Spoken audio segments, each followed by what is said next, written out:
Welcome to the Refine and Shine, the podcast dedicated to mastering the art of continuous improvement and optimizing every aspect of your life. I'm Angelina Rivera, your host, and together we'll uncover the secrets to refining our lives, our habits, and our processes to unlock our inner brilliance. Join us on Refine and Shine, where we'll delve deep into achieving more in life without the burnout and without all the stress. This podcast is your platform for a more fulfilling life through continuous improvement and personal growth. In each episode, I and a diverse array of guests discuss practical strategies for up-leveling every aspect of your life. From developing good habits and organizing your space to refining your mindset and personal goals, we're going to explore it all. Our guests share personal stories about the systems they've developed or systems they've used and the tweaks they've made in their lives when refinement was needed, allowing them to truly shine.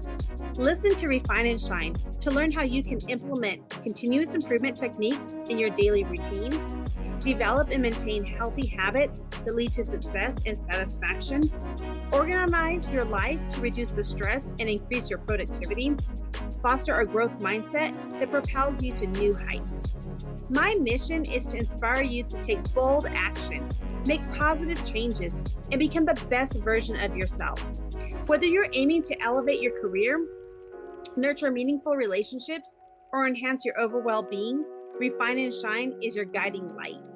With over 25 years of experience in continuous improvement, I help businesses streamline their processes, establish efficient work areas, and implement standard work protocols. I have trained over 600 individuals and teams in process improvement, optimizing workflows, and enhancing overall operational efficiency. Tune in every week as we embark on an enlightening journey, exploring paths to refinement and illuminating the way to shine in every area of our lives.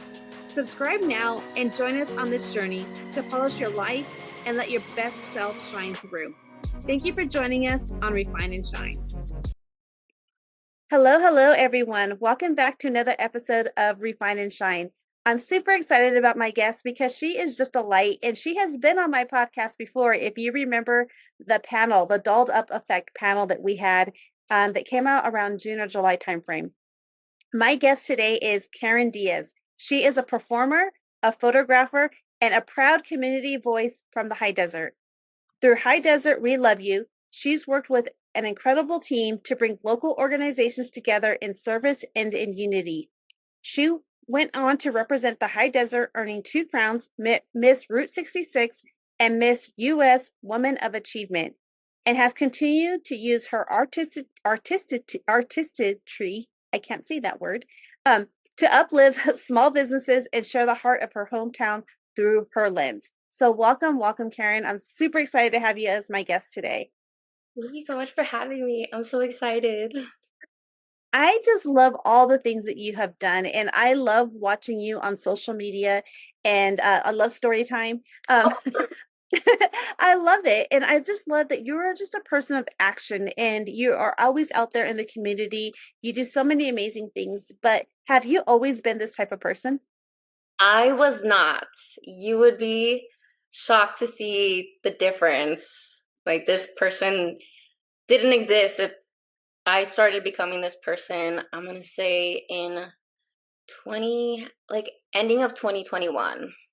Okay, so it's fairly recent. And so I remember from the podcast prior is that I not but if I remember that you had your upbringing was a little bit different.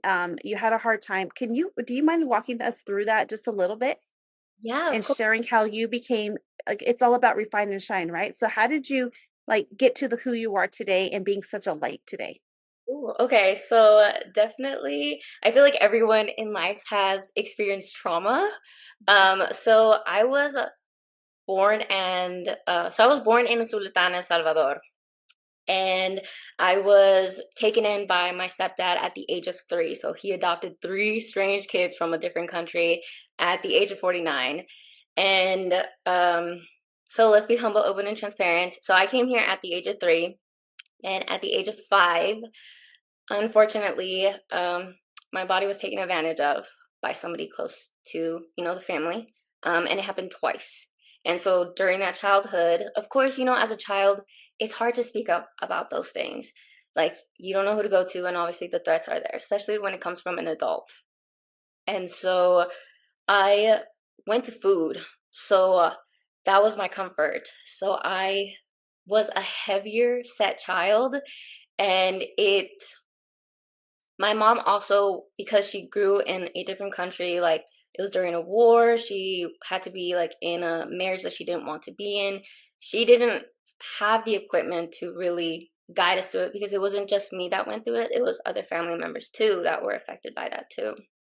And so with that, food was my comfort. So I was very overweight. And no matter where I went, it was always she has to change, she has to lose weight. And I was developing way faster than the other girls because everything was coming in because of the weight. Mm-hmm. And I remember my mom had put me into dance, into sports, into everything she can just to have me lose the weight. But no matter what, I always went to food. And because of that, uh, it led through the whole trauma through until high school.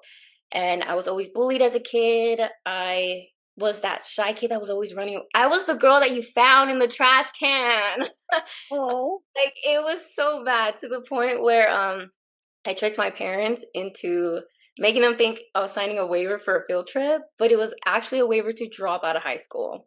That's how bad it was. And then I told them I will only go back to school if you put me in homeschool. And I actually flourished in homeschool. And I think after that, it was just the bitterness held on. So it was always the trying to find my place on where I belonged. But no matter where I went, it was always she doesn't look like us. So we're going to treat her differently. Like, I wasn't ever invited to like parties, sleepovers. And then my parents were also, we became Christian at a very young age. So if it didn't worship the Lord, you could not do in the house. So like watching certain shows. So that was also another thing that was just it was hard being myself because I was a huge theater kid. I loved anything with acting, dancing. Like, if I could have my life be a musical, I would. And so it was hard because I couldn't be myself. And so I had moved out right after high school, and I moved down to Whittier, and my aunt was just like, you have the reins to do whatever you want with your life. And that's how I got into the theater world. I was a performer at Knott's Berry Farm. Then I was at Disney for a bit, but not in the role I wanted. And then I experienced a back injury, which that led into more trauma. And it just led into, I didn't realize I was dealing with a lot of depression because I was hating who I was. And because I just couldn't find my people, I couldn't find groups, I just felt like a loner most of the time. It was just, no matter where I went, I just felt like a body there while everybody was walking through life. And after my back injury, I couldn't be normal like everybody else. I was in a back brace. I had pulled two of my discs out. I was getting spinal shots. I was in physical therapy. It was tough. And I had gained more weight than I already was. So then my anxiety grew, my panic disorder kind of went into high gear, but I didn't know I was dealing with all of that. None of that. And in 2019, I broke. My panic attacks were at its all-time highest. I was actually at Comic-Con and I collapsed in the bathroom from hyperventilating. Oh, And wow. yeah, and I just remember telling this girl, like, I'm gonna die. This is where I'm gonna die. Like, I can't even believe it because I had no idea. And all I was thinking in my head was, it's my bad diet. I don't exercise. I was pushing 180 pounds, and I'm only 4'11", so it it was misproportioned. And so I remember coming back, and it took them 4 months. I was seeing different psychiatrists on different medications, and none of it was really working. It was actually making me worse than getting me better. Mm-hmm. And I remember I saw a psychiatrist in Newport, and she just kind of had talked to me a little bit. And she was just like, you know what it is about you? And let me be honest. And she's like, when you see home, where's home? And I was like, I don't know what home looks like. And she's like, but really, like, if you can go to a place that feels safe, what would you say the place is? And I was like, oh, it's church. And she's like, I think it's time for you to go back to your father's house. And I was like my dad's house? She's like, no, as in your father's house. And I was like, oh, she's like, because what you're going through is because you haven't built community, you feel alone. And that's what's feeding into the anxiousness. And because you don't have anyone to relate to or anything like that, she's like, you have to find your people. She's like, because the community is going to be the thing that's going to lift you up. And she's like, we're going to start you on vitamins because everything in my body was just depleted because I stopped eating. I stopped sleeping. My panic attacks were to a point where I couldn't even leave the house. I couldn't drive anymore. My body was releasing too much adrenaline for it to decipher. And in 2020, one hit so bad at work that my boyfriend at the time didn't come pick me up. His family couldn't come pick me up. My mom was out in El Salvador, and my dad, he's 81 right now, so I didn't want to bother him. And I remember my brother rushing, and he was like, it's time for you to come home and heal. And while his world was chaos, he went and he saved mine. So he pulled me out of that situation, brought me back home, and then I entered into therapy. I was going 3 times a week, and then I stopped all the medication. Also, I'm not a medical doctor, so please, if you guys are going through something, ask your doctor before you do anything. Uh, but yes, so I I started trying to find different things within the community. I was like, okay, it's time for me to start finding a job during this pandemic. And it was great during the pandemic. And I feel like everything had happened correctly because it was my reintroduction into the world. Mm-hmm. Because I couldn't even leave my house because the moment I saw people, I was instantly like, it was, Triggered. yeah, I was down on the ground, almost seizure. Like, and so because the world was empty, it was perfect. And though it felt alone, it was that I have my therapist, I have my family, I have all of this. And my brother and my sister were the ones that really honed in because during that time I was still struggling. I had developed an eating disorder. I was dealing with the anxiety, the panic attacks, the not sleeping. It was a lot. And then after therapy, after finding like just different little community groups and trying to get involved, that's where things started to change. And I remember my second job during the pandemic was a hometown expert. So basically, we just went out to the community and we were kind of like Oprah, where we would just find different people and just give them money. I was working for T-Mobile.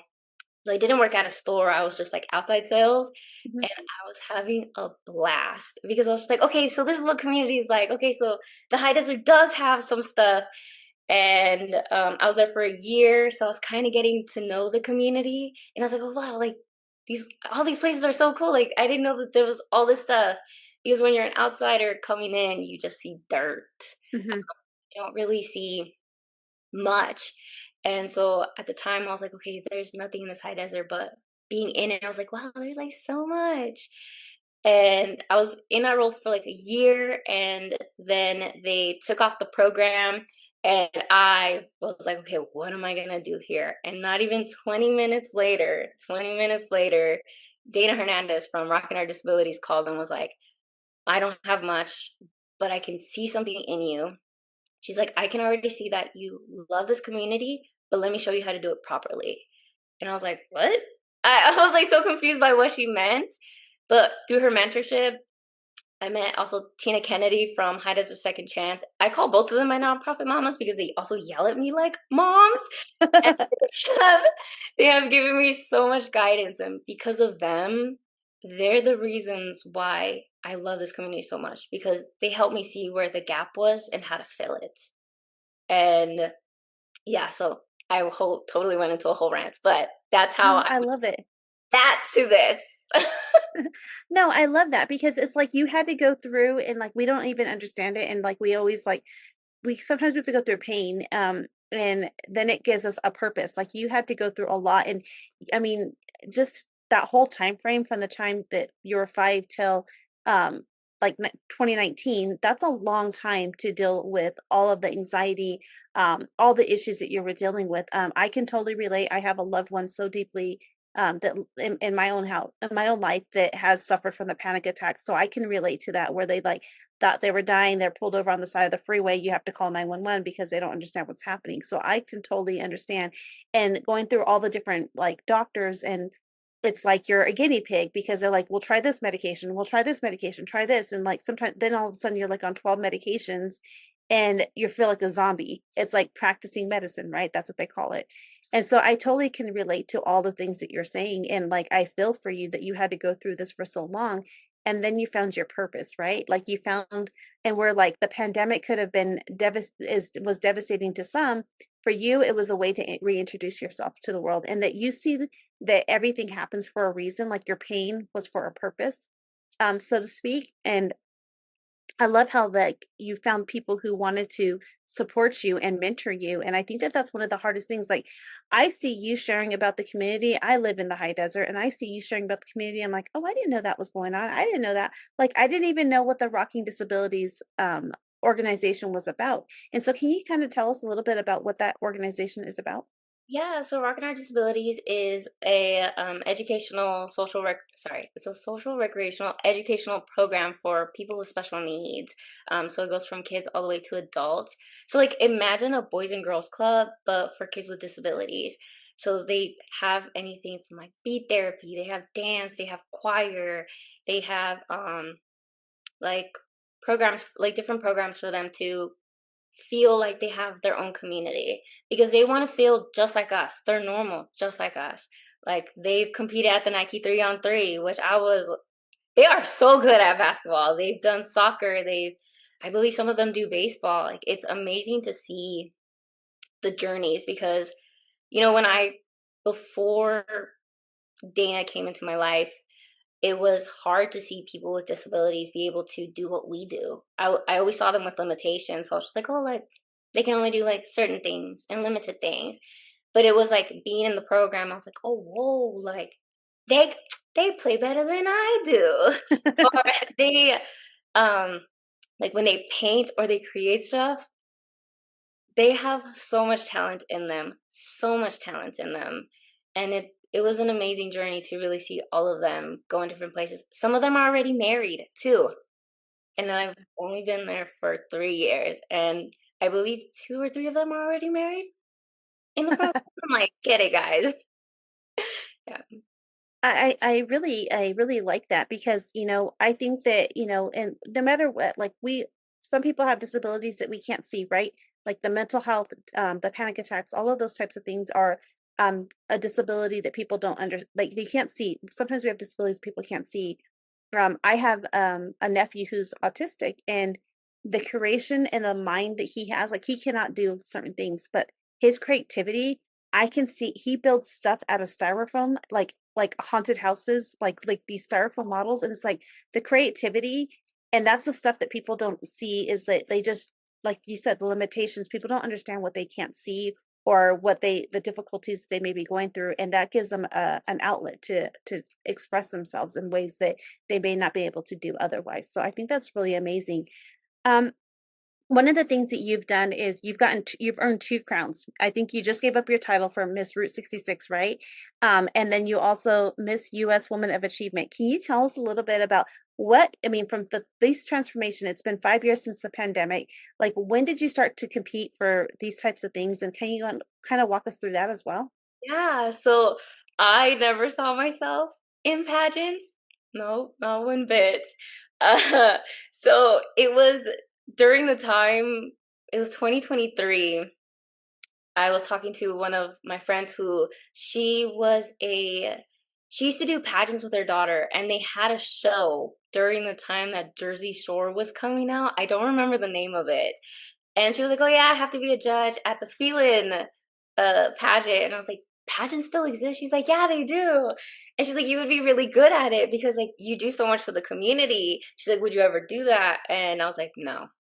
And she was just like, "Karen, just take some time, think about it." And I was like, "Which one would I do first?" I was like, because I was like, all pageants, they request for a talent. And I was like, I don't have a talent. And she was laughing. She's like, just think about it. And I remember during that time I was getting so involved into church, and I remember telling my pastors like, I really want to do something that's gonna make a change, something where I have a voice, like something. And there's like, okay, so like, what do you want to go from this? And I was like, well, one day I want to be a content creator, but a content creator with a purpose. I want to have like where people are not like, oh, they're just eating food, they're just like picking clothes. Like I wanted to have like a message behind it.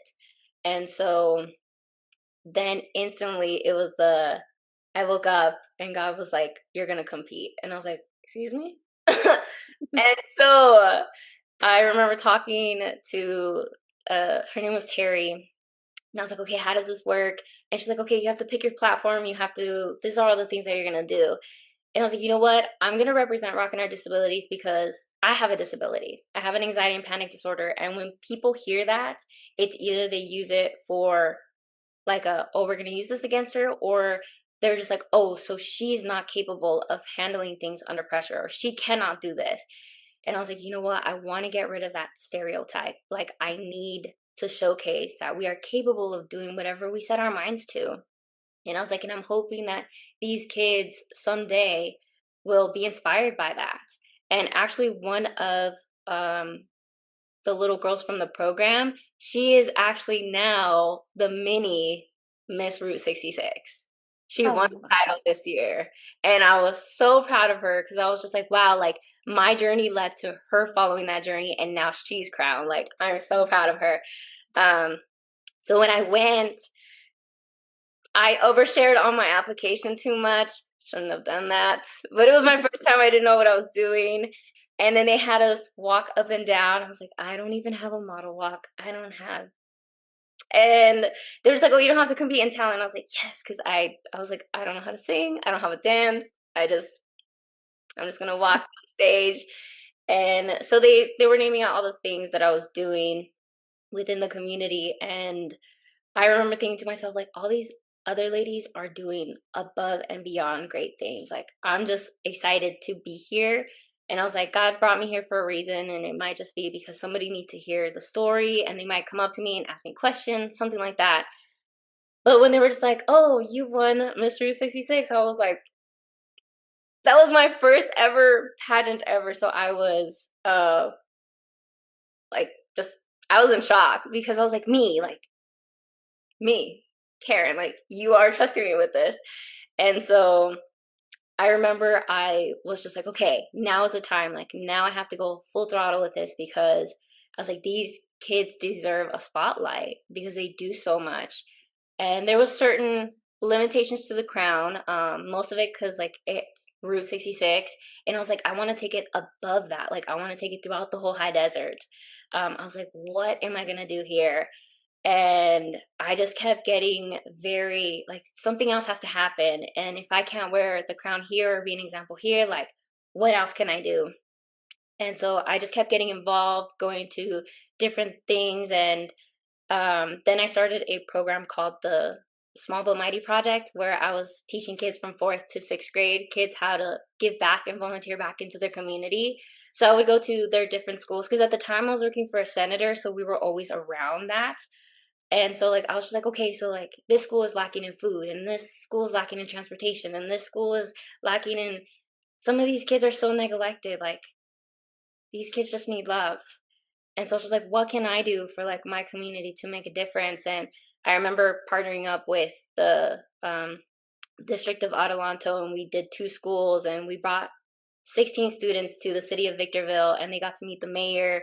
They got to meet Child Protective Services. They got to get a lot of goodies from High Desert Second Chance. They got to meet their assemblyman, the Senate, and then VVTA and all that stuff. And I was like, this is what I want to do. Like, God is calling me to like do all of this.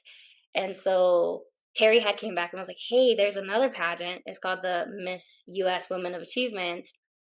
Sorry, Women of Achievement pageant. And I was just like, and she's like, but this one's on a bigger scale. So this one needs the talent, like all that, like the evening gown, the all just the whole run. And I was like, um, if it's from God, He will make a way. And I was like, but this one, I could go all over, like past the high desert and bring these resources back into the high desert. And so I was like, God, if it's from you, like you will make it happen. And it was instantly people were just like, Karen, we're gonna sponsor you. Karen, we're gonna sponsor you. And I was like, oh my goodness, this is real. This is real. And I remember I was just like, okay, I have to stay committed. And I've always been committed, but I was just like this time, like if I'm gonna be an example, I have to live through it. Like I have to be it. I can't just be like, oh, like wishy washy. I was like, no. I was like, I have to be disciplined this time. I remember reaching out to Deborah and I was like, these are my plans. This is what I'm gonna do. We got 6 weeks to do it. And she was just like, Karen, 6 weeks is not enough. And I was like, we're gonna do something. And so yeah, for the Miss Women of Achievement, I represented Rockin Our Disabilities all the way. I showcased my talent. It was everyone was doing speeches. They were doing songs, puppetry, all the stuff. And when I came up, my talent was photography. And so what I had done was I gave them like a little bio of me, like, oh, this is how I started photography. And instantly the screen went into like myself, and I was fighting with myself. And it was the Karen, like, you didn't start it. Like, why did you start it without me? And I was like, bro, like, I got it. And it was like, no, like, you're just telling them, but you have to show them. And it's like, I got this. So, like, we were fighting back and forth. So I was fighting with myself. So it was like me as a person and then me as the vision fighting. And then everybody's like, wait, what the heck is happening? And so then I was like, hey guys, like I'm gonna shut her off really quick because like she's just too much right now. So like I had clicked it and it went into instant static, and then it started playing everything that I had done in the community. So everything from the kids to Rockin' Our Disabilities to High Desert We Love You. And everybody was like, Karen, like that was the most moving thing we had ever seen. And I was like, oh my goodness, like this is so crazy. And people are like, we didn't know that like you can do this much. Like, how could you storytell through photography and through videography? Like when you post things, like there's a story behind it. And I was like, it's all God. Like it's literally all God. And after that, when they announced the winner too, I thought I had lost because there was another girl who I was competing with, and so she had won the title. And I was like, oh man, like am I supposed to walk out from like right here? Or because we were supposed to be together, but they had us separated. And so I remember I was like, am I supposed to walk off, or like what am I doing? And then they're just like, oh, and then the Miss US Women of Achievement is Karen. And I was like, wait, what? All my friends were like, Karen, like you won. And I was like, what? I it was just like this shocking moment. And so yeah, after winning, I was like, this is for them. Like this is all for them. Because again, I set my mind to it. I accomplished it. God made a way. And if I can do it, they can do it too. So I love all of that. I love all the things that you were like, you took us back to, all the things. And then now, like within these last 5 years, all the things that you're achieving. And one of the things that is you do dance. Like, when did you start dancing? Because I know you say you don't have a talent. Like, your photography is amazing. I just saw some of the photos that you were like, you did the quick shot. I forget what it was. Of Brisa, from Las Brisas restaurant, my dear friend Brisa. You just did some photography of her, and you just did that caption real quick of that. But you also do dancing. I see you practicing dancing. I see you do dancing. So when did that talent of dancing come in? So it was during the time that, like my childhood when all the trauma had happened, because I had gone to food and I had grown overweight. My mom had put us in dance. And to be honest, that's where I had found home. Like that was the place where I could express myself. It was I just felt like that's where I was at. And I always had that. And then when my dad retired, we couldn't afford it anymore. And so then she put us in ice skating, and that was so much fun, but that was really hard on your legs. Falling was so hard. And so then everything went up in price, so they had stopped that. But then during middle school, it was I'm gonna join the drill team and not tell my mom, because it was we couldn't, if it didn't honor God, we couldn't do it. But I would do anything that was in dance if it was in school. For high school, I was in cheerleading for 3 weeks until she found out.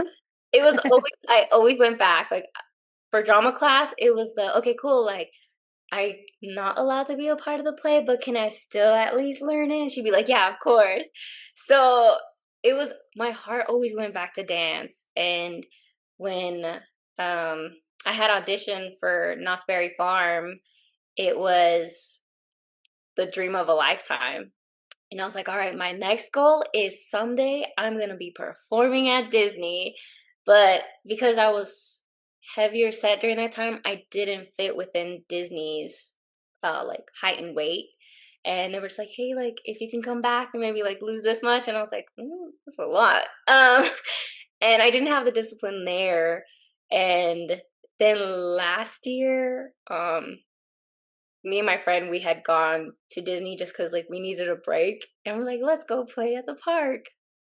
And she was like, would you ever come back to this environment? I was like, yes, but if it's not entertainment, I will not do it. If it's not in dance, I don't want it. And she was like, what is it about dance? I was like, I don't know, you're just, you feel free to be yourself, and you can get as creative as you want, and there's so many different types of dances that it challenges you every way, because theater is different than hip hop. Hip hop is different than ballet. Ballet is different than lyrical, and then lyrical is different than contemporary. So it's, you have to navigate through it. And I was just like, each one is just, it's so much fun.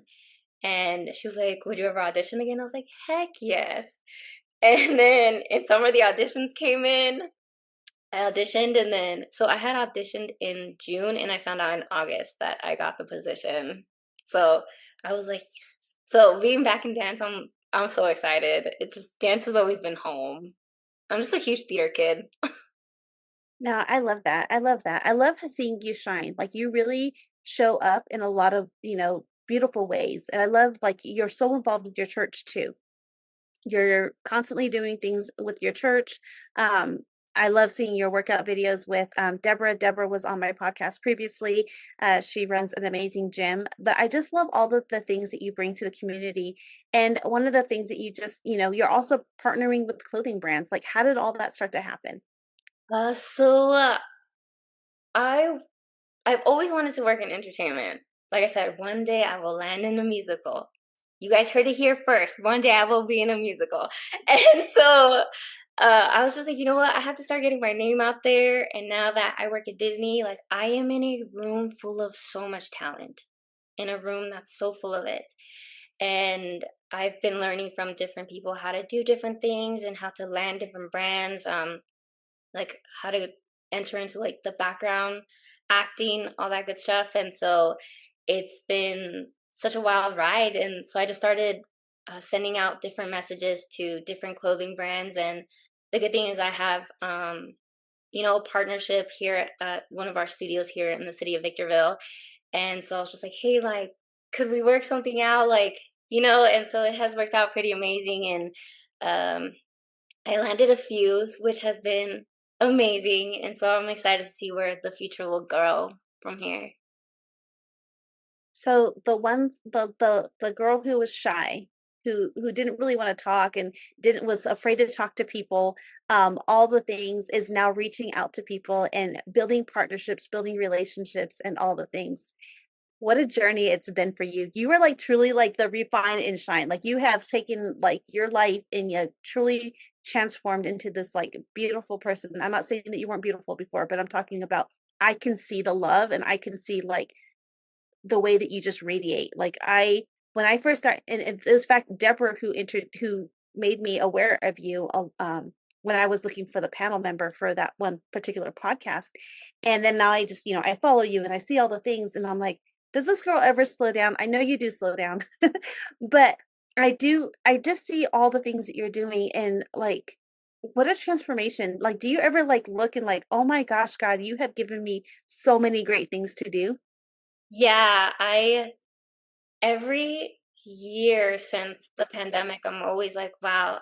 So for 5 years, I had done like a year recap, like the 1 year here in the high desert, second year in the high desert, and it was just watching how I grew and where I've been going. It's shocking because I never thought that Karen would ever have a community, like people who genuinely cared about her, people who actually wanted to be there for me. Like I never thought that that would be my life. I just thought it was always going to be the same thing where it was the, oh yeah, like their community, but um, like they know who I am, they just don't know who I am. And I want to get away from that where it's like, I want people to like, when they see me, it's the Karen is this person, this person. So like if anything were to ever happen to me, I hope to leave a legacy behind. No I matter. think I think that's important, and I love that. And then you do everything, like you rely on your faith, you really rely on God to lead you into all the direction, like whatever direction you're going, you go and you have it's between you and God, and like He gives you the guidance that you need, and you follow it. I think that that's amazing. One of the things that I think is also, I love how you're doing, like you do the recap and stuff. So, how long have you actually lived in the high desert? Has it only been 5 years, or were you in the high desert I was prior? Yeah, so I was in the high desert from 2005 to 2012, and then I left back to Whittier, and then I came back during the pandemic. Yeah. Okay. Gotcha. I gotcha. So one of the things, like I just like I said, I love seeing all the things that you share about like the local community and all the things because like I've lived in the high desert all my life actually. Um, born and raised in Barstow, and then I transferred over, like we moved over to Victorville my high school year, and then high school years, and then Hesperia I've lived in for a little bit, Apple Valley. So I've lived in the high desert. And I just like it's good to find the, a lot of people have that negative, like, oh, the city's bad or the high desert's bad or all these things. But there are beautiful places in the high desert. Like we just recently went, me and my husband are part of a nonprofit organization that helps veterans, and we just recently had a big event at Horseman Park, and everybody says like it's for RCs, and they're like remote control cars, like the the Horseman Center is just like a beautiful array of rocks and stuff. Like Beyonce did a video for it, what, The Lion King or something like that, right? And it's all those different things that we don't see because we're just so we could be so negative, but or we can just change our perspective, and like there are beautiful things. You just sometimes you have to find it. You have to look for it. And if you start your day saying, being negative, then that's one thing, but you got to like, so we have to switch our way of thinking and being like, okay, what can I find today that's beautiful, or what can bring others joy? And I think that that's such a great way to look at things. So I would love to see, I mean, you are so involved in so many things. What is your life like how do you keep yourself positive? What are the things that you're doing, because you're very fit. I know that you work out, you make time for the gym, you do all these different things. Like how has your life changed from 2000 to present? Like what have you shifted in your life to be the person you are today? Well, definitely asking for help. And I know that that's a tough thing for a lot of people is requesting for help because we don't want to be seen as weak. But let me tell you, when you are your most vulnerable is where it's knowing where you're at and knowing that people can help carry that. One time my pastor was just like, if a bodybuilder could lift 160 pounds, and he's like, but if you were to grab a body and take it from where the Mistress Car Wash was all the way to where the US Bank is on Hesperia Road, he's like, do you think that that person can hold the 160 pounds all the way there? Or do you think that it would be better if the community came, helped them, and then took that? He's like, don't be afraid to ask for help. And um, he was just like, it's being honest with yourself. And it's, again, it's knowing where you're at and wanting that change and requesting for accountability, even though it's really, really hard. Till this day, a lot of people, like you said, I look happy, all of that, but I feel like everybody deals with this insecurity. So let me be humble, open, and transparent. I can be my worst critic because it's always, I can do better and I can be better. And how can I do all these things? And this year when I lost my job working for the Senate, it had kind of not spiraled me a little out of control, but it was the, oh my gosh, like I won't be able to make a difference. Like, how do I go from here? Like, how do I do this? And then it was the, oh man, like I just failed myself. And I remember telling my pastors about it, of like where I was at. I remember telling my job where I was at because I was still working also like at Disney, but only part time. And they were just like, hey, Karen, maybe it's time for you to go back to therapy. And when I had heard that, I was like, wow, like they're right. Like it's time. And so it was getting back into therapy, it was also being mindful of, like my health, like giving my body what it needs, nurturing it. And that was one thing that I had to learn with Deborah, because when I first came with Deborah, I was still struggling with my eating patterns. My eating disorder would be triggered a lot. Um, I wasn't drinking enough water. My body was just at absolute like nothing. And she taught me about work-life balance and like eating healthy. And if it wasn't for her, like I wouldn't be where I'm at physically or like mentally. Like she had to hold me accountable so many times as well. So like, thank you, Deborah. And yeah, another thing is just finding people that are really gonna be there for you, like genuinely be there for you. And you will find those people. It's just gonna take some time to find the right people. But I think just being honest with yourself is the first thing. Yeah. I think that that's so important. I love how you shared like that you went through a hard time and then you went and you talked to your pastor. The fact that you have a good relationship with your pastor too is amazing because um there's lots of churches out there and like I know like they probably don't even know your name, right? So like I'm just being honest, like I grew up in a Catholic church and then I go to I'm a Christian church now, but my pastor doesn't know who I am. And so the fact that you built that relationship with your pastor, I think that that's amazing too. And that takes courage to be able to build that trust. And I see, when you asking for help for people and asking people for accountability and all of those things that you feel that you can trust them to help you, that you have that courage to ask because a lot of times people try to do it all on their own, right? You just said that like when you ask for help, the doors open up. Also, when you talked about when you had this happen where your job shifted, you started just you talking about it instead of just like, okay, I'm just going to try to figure this out. You talk to people about it, and having that courage to talk to people is really hard. I know, like for me, I'm a government employee, right? Like my full-time job's federal government, and I'm shut down, right? And so once I start talking to people, and like people are like, well, you can focus on this. I'm like, yeah, I'm okay. Like yes, financially, I'm still figuring it out, but the thing is like, it's the doors that can open when you're telling people like, "Hey, this is what's going on. What do you think about," like, having that mentorship or somebody that you can say, "Hey, I have all these issues, I'm going through this," and they can say they open up opportunities that you don't even think about, right? Having that safe comfort zone, I think is so important. I love that you also Deborah's helping you, help you with that work-life balance and helping you so that you're not run down. And I think rest is important too. Remember, even Jesus rested, like, right? So we got to rest too. And I know that you do that too. And I think that that's so important. And I just love all the things that you're creating for, and you're what a role model you're showing to others. Like you are such a great, powerful role model. So I can't wait. Like I can wait to see the musical because you're gonna have this great musical. Like it's gonna be the life of Karen, right? Like can't you see this musical coming? I can't wait. Genuinely, I can't wait. And then you do the photography, as well. And if people want amazing photographs, they can contact you, they can reach out to you. There's just so many things that you offer. And I think that having all of these, using your creative power, um, eh, when you're helping others by the gifts that God gave you, I think that that's also beautiful too. So I just love everything about you, Karen. You're just amazing. How can people, if they wanted to get in contact with you for like the photography or any of the things that you do, like what's the best way that they can follow you and reach out to you? Yeah, so they can follow me on Instagram. My handle is at Life of Karen, or my photography page, which is at kdvision.vibes. And yeah, or Facebook, which is just Karen Diaz.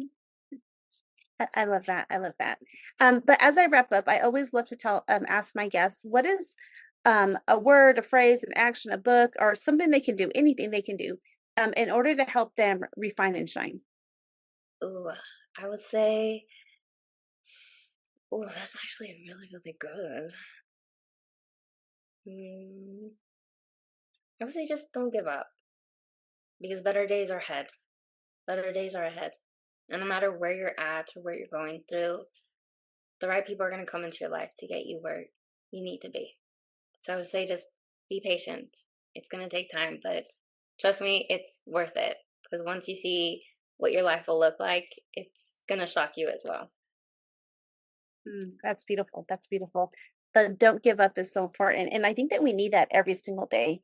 Like, what we have to, there's so many things that can set us back or so many things that can push us down. But remember, it's just it's a period of time. It's things can pass. And just remember every day, keep pushing forward by not giving up. I think that's important. So thank you so much.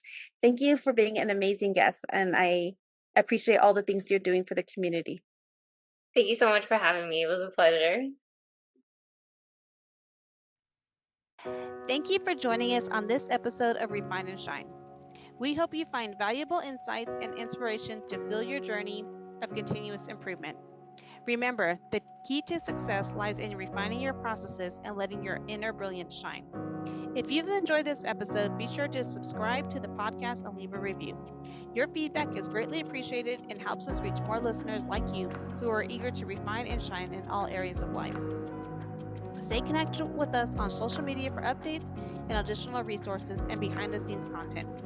We love hearing from our listeners, so feel free to reach out with any suggestions, questions, or success stories you'd like to share. As we wrap up, remember that the power to transform your life lies within you. Keep striving for growth, embracing change, and seeking opportunities to refine your skills. Together, let's continue to shine bright and make a positive impact in the world. And until next time, keep refining and keep shining.